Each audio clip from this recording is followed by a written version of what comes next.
The King in Yellow by Robert William Chambers. This is a digital copy of a book that was preserved for generations on library shelves before it was carefully scanned by Google as part of a project to make the world's books discoverable online. See the back of the book for detailed information.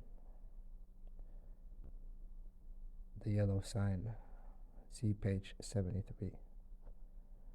The King in Yellow by Robert W. Chambers, author of Cardigan, The Conspirators, Lorraine, etc. Illustrated. New York and London, Harper and Brothers, Publishers, 1902. 513.4C44KY. Copyright 1895 by F. Tennyson Neely. Copyright 1902 by Robert W. Chambers. All rights reserved. Published June 1902. 2. My Brother. The Repairer of Reputations. Along the shore the cloud waves break, the twin suns sink behind the lake, the shadows lengthen in Carcosa. Strange is the night where black stars rise, and strange moons circle through the skies, but stranger still is lost Carcosa. Songs that the Hyades shall sing, where the flap that tatters of the king must die unheard in dim Carcosa. Song of my soul, my voice is dead. Die thou unsung as tears unshed shall dry and die in Casilda's lost Carcosa. Casilda's song in The King in Yellow, Act 1, Scene 2. The Repairer of Reputations. Nirelons pers la feu, la folie de bleu, long terms, culotte notre voila toute la divorce. Towards the end of the year 1920, the government of the United States had practically completed the program adopted during the last months of President Winthrop's administration. The country was apparently tranquil. Everybody knows how the tariff and labor questions were settled. The war with Germany, incident on the country's seizure of the Samoan Islands, had left no visible scars upon the Republic, and the temporary occupation of Norfolk by the invading army had been forgotten in the joy over repeated naval victories and the subsequent ridiculous plight of General von Gurtenlob's forces. In the state of New Jersey, the Cuban and Hawaiian investments had paid 100%, and the territory of Samoa was well worth its cost as a coaling station. The country was in a superb state of defense. Every coast city had been well supplied with land fortifications. The army, under the parental eye of the general staff, organized according to the Prussian system, had been increased to 300,000 men, with a territorial reserve of 1,000,000 and 6 magnificent squadrons of cruisers and battleships patrolled the 6 stations of the navigable seas, leaving a steam reserve amply fitted to control home waters. The gentlemen from the West had at last been constrained to acknowledge that a college for the training of diplomats was as necessary as law schools are for the training of barristers. Consequently, we were no longer represented abroad by incompetent patriots. The nation was prosperous. Chicago, for a moment paralyzed after a second great fire, had risen from its ruins, white and imperial, and more beautiful than the white city which had been built for its playing in 1893. Everywhere, good architecture was replacing bad, and even in New York, a sudden craving for decency had swept away a great portion of the existing horrors. Streets had been widened, properly paved, and lighted. Trees had been planted. squares laid out, elevated structures demolished, and underground roads built to replace them. The new government buildings and barracks were fine bits of architecture, and the long system of stone quays which completely surrounded the island had been turned into parks, which proved a godsend to the population. The subsidizing of the State Theater and State Opera brought its own reward. The United States National Academy of Design was much like a European institution of the same kind. Nobody envied the Secretary of Fine Arts either his cabinet position or his portfolio. The Secretary of Forestry and the Game Preservation had a much easier time, thanks to the new system of national mounted police. We had profited well by the latest treaties with France and England, the exclusion of foreign born Jews as a measure of national self preservation, the settlement of the new independent Negro state of Sawney, the checking of immigration, the new laws concerning naturalization, and the gradual centralization of power in the executive all contributed to the national calm and prosperity when the government solved the Indian problem and the squadrons of Indian cavalry scouts in native costume were substituted for the pitiable organizations tacked onto the tail of skeletonized regiments by a former Secretary of War. The nation drew a long sigh of relief when, after a colossal congress of religions, bigotry and intolerance were laid in their graves, and kindness and charity began to draw warring sects together. Many thought the millennium had arrived, at least in the new world, which after all is a world by itself. But self-preservation is the first law, and the United States had to look on in helpless sorrow as Germany, Italy, Spain, and Belgium writhed in the throes of anarchy, while Russia, watching from the Caucasus, stooped and bound them one by one. In the city of New York, the summer of 1910 was signalized by the dismantling of the elevated railroads. The summer of 1911 will live in the memories of New York people for many a cycle. The Dodge statue was removed in that year. In the following winter began the agitation for the repeal of the laws prohibiting suicide, which bore its final fruit in the month of April 1920, when the first government lethal chamber was opened on Washington Square. I had walked down that day from Dr. Archer's house on Madison Avenue, where I had been as a mere formality. Ever since that fall from my horse 4 years before, I had been troubled at times with pains in the back of my head and neck, but now for months they had been absent, and the doctor sent me away that day saying there was nothing more to be cured in me. It was hardly worth his fee to be told that. I knew it myself. Still, I did not grudge him the money. What I minded was the mistake which he made at first, when they picked me up from the pavement where I lay unconscious, and somebody had mercifully sent a bullet through my horse's head. I was carried to Dr. Archer's, and he, pronouncing my brain affected, placed me into his private asylum, where I was obliged to endure treatment for insanity. At least he decided that I was well, and I, knowing that my mind had always been as sound as his, if not sounder, paid my tuition, as he jokingly called it, and left. I told him, smiling, that I would get even with him for his mistake, and he laughed heartily, and asked me to call once in a while. I did so, hoping for a chance to even up accounts, but he gave me none, and I told him I would wait. The fall from my horse had fortunately left no evil results. On the contrary, it had changed my whole character for the better. From a lazy young man about town, I had become active, energetic, temperate, and above all else, ambitious. There was only one thing which troubled me. I laughed at my own uneasiness, and yet it troubled me. During my convalescence, I had bought and read for the first time The King in Yellow. I remember after finishing the first act that it occurred to me that I had better stop. I started up and flung the book into the fireplace. The volume struck the bared grate and fell open on the hearth in the firelight. If I had not caught a glimpse of the opening words in the second act, I should never have finished it.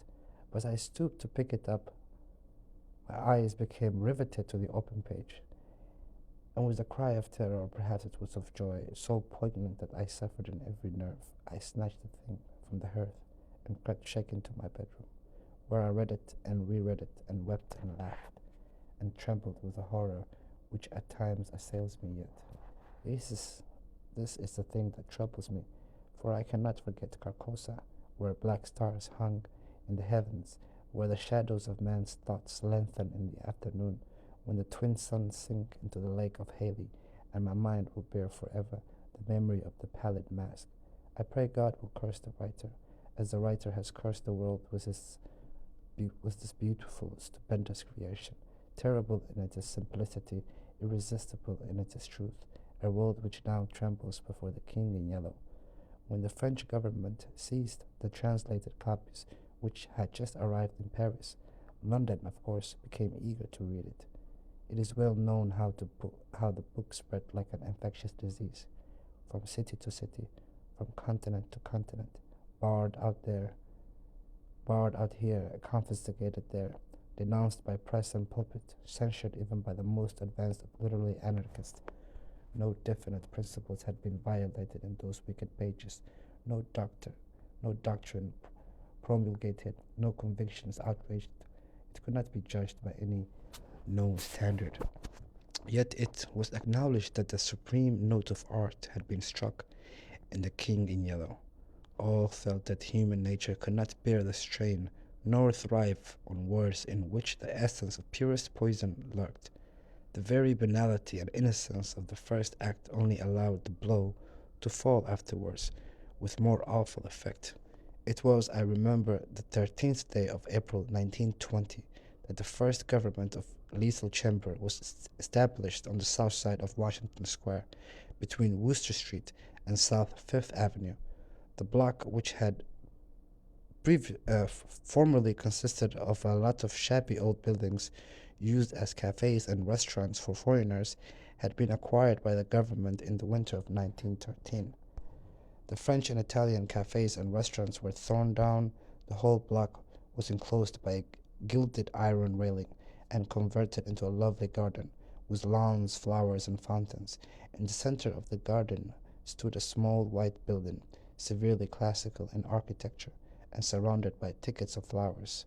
6 Ionic columns supported the roof, and the single door was of bronze. A splendid marble group of the Fates stood before the door, the work of a young American sculptor, Boris Yvain, who had died in Paris when only 23 years old. The inauguration ceremonies were in progress as I crossed University Place and entered the square. I threaded my way through the silent throng of spectators, but was stopped at 4th Street by a cordon of police. A regiment of United States Lancers were drawn up in a hollow square around the lethal chamber. On a raised tribune facing Washington Park stood the governor of New York, and behind him were grouped the mayor of Greater New York, the inspector general of police, the commandant of the state troops, Colonel Livingston, military aide to the President of the United States, General Blount, commanding at Governor's Island, Major General Hamilton, commanding the garrison of Greater New York, Admiral By of the fleet in the North River, Surgeon General Lansford, the staff of the National Free Hospital, Senator Wise and Franklin of New York, and the Commissioner of Public Works. The tribune was surrounded by a squadron of hussars of the National Guard. The governor was finishing his reply to the short speech of the Surgeon General. I heard him say, "The laws prohibiting suicide and providing punishment for any attempt at self-destruction have been repealed. The government has seen fit to acknowledge the right of man to end an existence which may have become intolerable to him through physical suffering or mental despair. It is believed that the community will be benefited by the removal of such people from their midst. Since the passage of this law, the number of suicides in the United States has not decreased, Now that the government has determined to establish a lethal chamber in every city, town, and village in the country, it remains to be seen whether or not that the class of human creatures from whose desponding ranks new victims of self-destruction fall daily will accept the relief thus provided. He paused and turned to the white lethal chamber. The silence in the streets was absolute. There, a painless death awaits him who can no longer bear the sorrows of this life. If death is welcome, let him seek it there. Then quickly turning to the military aide of the president's household, he said, I declare the lethal chamber open. And again, facing the vast crowd, he cried in a clear voice, Citizens of New York and of the United States of America, through me the government declares the lethal chamber to be open. The solemn hush was broken by a sharp cry of command. The squadron of hussars filed after the governor's carriage. The lancers wheeled and formed along Fifth Avenue to wait for the commandant of the garrison, and the mounted police followed them. I left the crowd to gape and stare at the white marble death chamber, and crossing South Fifth Avenue, walked along the western side of that thoroughfare to Bleecker Street. Then I turned to the right and stopped before the dingy shop which bore the sign, Hauberk Armorer. I glanced in at the doorway and saw Hauberk busy in his little shop at the end of the hall. He looked up and, catching sight of me, cried in his deep, hearty voice, Come in, Mr. Castaigne. Constance, his daughter, rose to meet me as I crossed the threshold and held out her pretty hand, but I saw the blush of disappointment on her cheeks and knew that it was another Castaigne that she had expected, my cousin Louise. I smiled at her confusion and complimented her on the banner which she was embroidering from a colored plate. Old Hauberk sat riveting the worn greaves of some ancient suit of armor, and the ting of his little hammer sounded pleasantly in the quaint shop. Presently he dropped his hammer and fused about for a moment with a tiny wrench. The soft claws of the mail sent a thrill of pleasure through me. I loved to hear the music of steel brushing against steel, the mellow shock of the mallet on the thigh pieces, and the jingle of the chain armor. That was the only reason I went to see Hauberk. He had never interested me personally, nor did Constance, except for the fact of her being in love with Louise. This did occupy my attention and sometimes even kept me awake at night, but I knew in my heart that all would come right, and that I should arrange their future as I expected to arrange that of my kind doctor, Jean Archer. However, I should never have troubled myself about visiting them just then, had it not been, as I say, that the music of the tinkling hammer had for me this strong fascination. I would sit for hours listening and listening, and when a stray sunbeam struck the inlaid steel, the sensation it gave me was almost too keen to endure. My eyes would become fixed, dilating with pleasure that stretched every nerve almost to breaking, until some movement of the old armorer cut off the ray of sunlight. Then, still thrilling secretly, I leaned back and listened again to the sound of the polishing rack, swish, swish, rubbing thrust from the rivets. Constance worked with the embroidery over her knees, now and then pausing to examine more closely the pattern and the colored plate from the Metropolitan Museum. Who is this for? I asked. Hauberk explained that in addition to the treasures of armor in the Metropolitan Museum, of which he had been appointed armorer, he also had charge of several collections belonging to rich amateurs. This was the missing greave of a famous suit which a client of his had traced to a little shop in Paris, on the Croix d'Orsay. Hauberk had negotiated for and secured the greave, and now the suit was complete. He laid down his armor and read me the history of the suit, traced since 1450, from owner to owner until it was acquired by Thomas Stainbridge, when his superb collection was sold. This client of Hauberk's bought the suit, and since then the search for the missing greave had been pushed until it was, almost by accident, located in Paris. Did you continue the search so persistently without any certainty of the greave being still in existence? I demanded. Of course, he replied coolly. Then for the first time I took a personal interest in Hauberk. It was worth something to you, I ventured. No, he replied. My pleasure in finding it was my reward.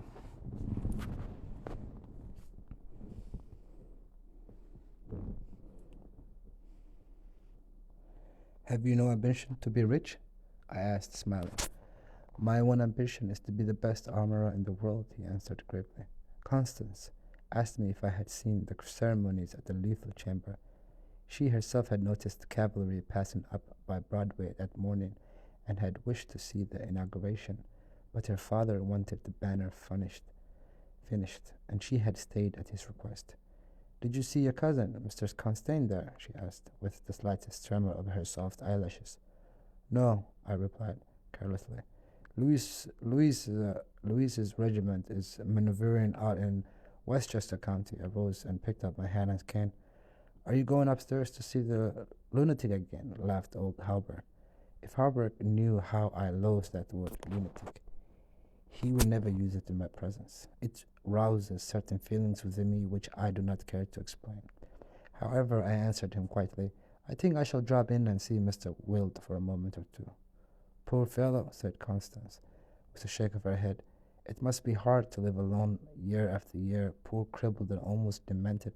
It is very good of you, Mr. Constance, to visit him as often as you do. I think he is vicious, observed Halbert, beginning again with his hammer. I listened to the golden tinkle on the greave plates.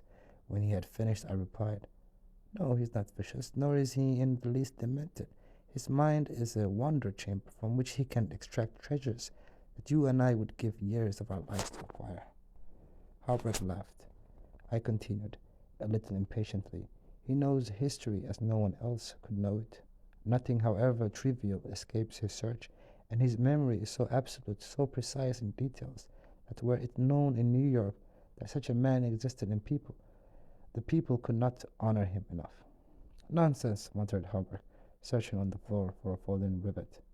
Is it nonsense? I asked, managing to suppress what I felt. Is it nonsense when he says that the tassets and the cuissards of the enameled suit of armor commonly known as the Princess emblazoned can be found among the mass of rusty churchical properties, broken stoves, and rag pickers' refuse in a garret in Pell Street? Halbert's hammer fell to the ground, but he picked it up and asked, with a great deal of calm, how I knew that the tassets and left cuissards were missing from the princess emblazoned. I did not know until Mr. Wild mentioned it to me the other day. He said they were in the garret of 998 Pell Street. Nonsense, he cried, but I noticed his hand trembling under his leathern apron. Is this nonsense too? I asked pleasantly. Is it nonsense when Mr. Wild continually speaks of you as the Marquis of Avonshire and of Miss Constance?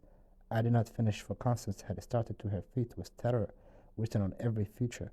Halbert looked at me and slowly smoothed his leathern apron. That is impossible, he observed. Mr. Wild may know a great many things.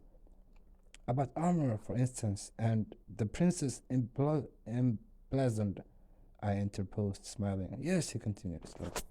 About armors also, maybe, but he's wrong in regard to the Marquis of Avonshire, who, as you know, killed his wife, his traducer, years ago, and went to Australia, where he did not long survive his wife. Mr. Wild is wrong, murmured Constance. Her lips were balanced, but her voice was sweet and calm. Let us agree, if you please, that in this one circumstance Mr. Wild is wrong.